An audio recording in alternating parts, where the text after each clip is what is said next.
तुम्हारी हो छत्तीसगढ़ी लोकगीत लोक संगीत देखे और सुने बर हमार चैनल लक्की स्टूडियो सलोनी ला सब्सक्राइब करो, वीडियो ला लाइक करो, शेयर करो। धन्यवाद।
बोल गौरी गौरा भगवान की जय।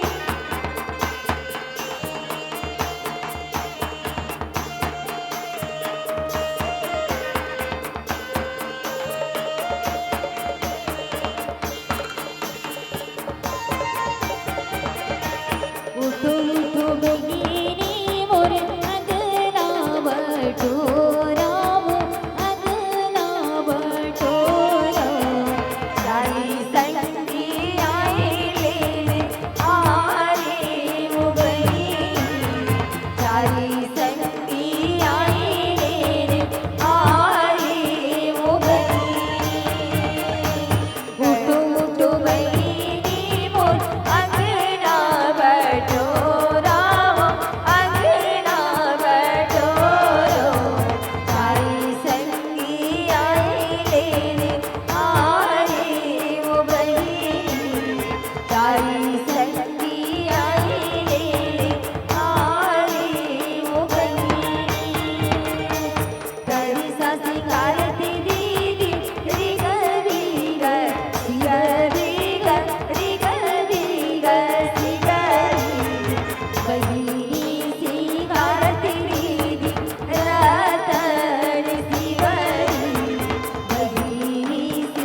करता लाली कमान, लाली लाली करता लाली कमान, लाली सर राजा गुण वसवा, लाली सर राजा गुण वसवा, घोडवा कुदावा लगे भैया वो लड़की के, घोडवा कुदावा लगे भैया वो लड़की के, गिर पड़ माता टीना पूरी होला, गिर पड़ माता टीना पूरी होला, एक मेरी जो के तोरे जाई औ बहिनी, एक मेरी जो के तोरे जाई औ बहिनी, एक मेरी भारी बिहाई होला, एक मेरी भारी बिहाई होला, बड़े भैया मोरा सब दिन सब दिन, बड़े भैया मोरा सब दिन सब दिन, तू मामा डोंगरी के फूले होला, तू मामा डोंगरी के फूले होला।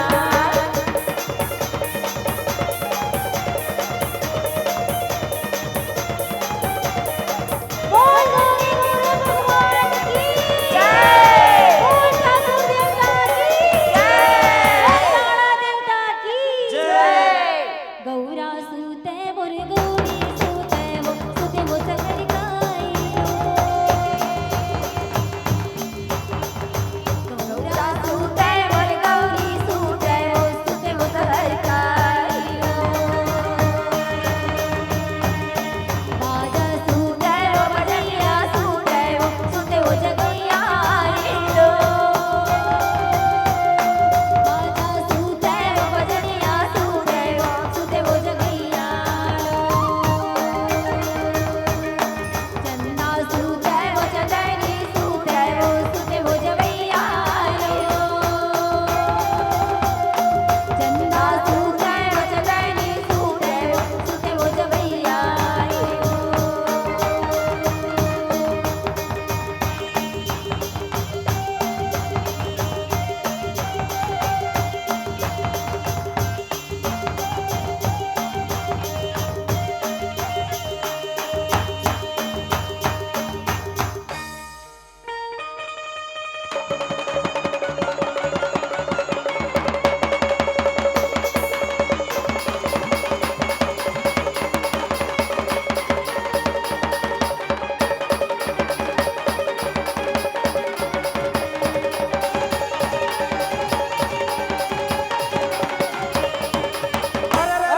अरे लौड़ी के चकचौड़ी रे भैया हो भैया कि लौड़ी में बांधा फुंदरवा फुंदरवा रे।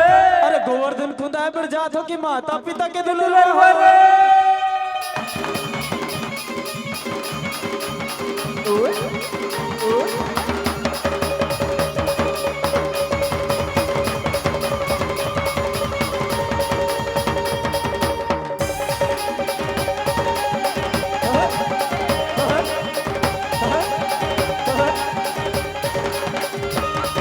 अरे अरे अरे अरे अरे अरे चित्रकूट के घाट में है भैया हाँ भैया कि भय संतन के बीच हो। बीच हो। अरे तुलसीदास चंदन घिसे की तिलक लिए रघुवीर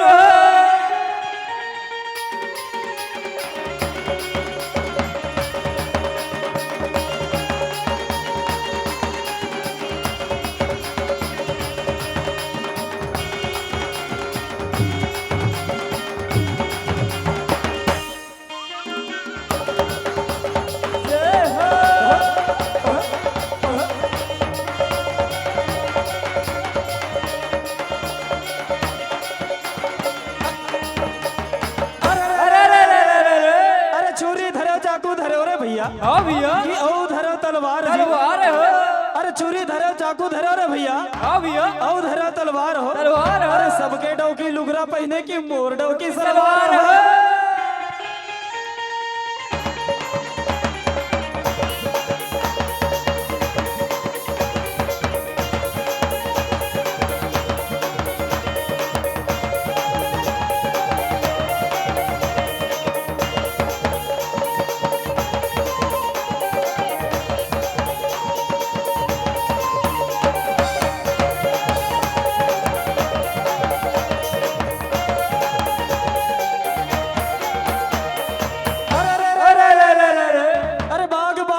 हो। कि बाग कहाँ से आई हो आई हो। अरे बाग ढिला के मोर धरती के सिंगार के कि नहीं पार लगाई हो।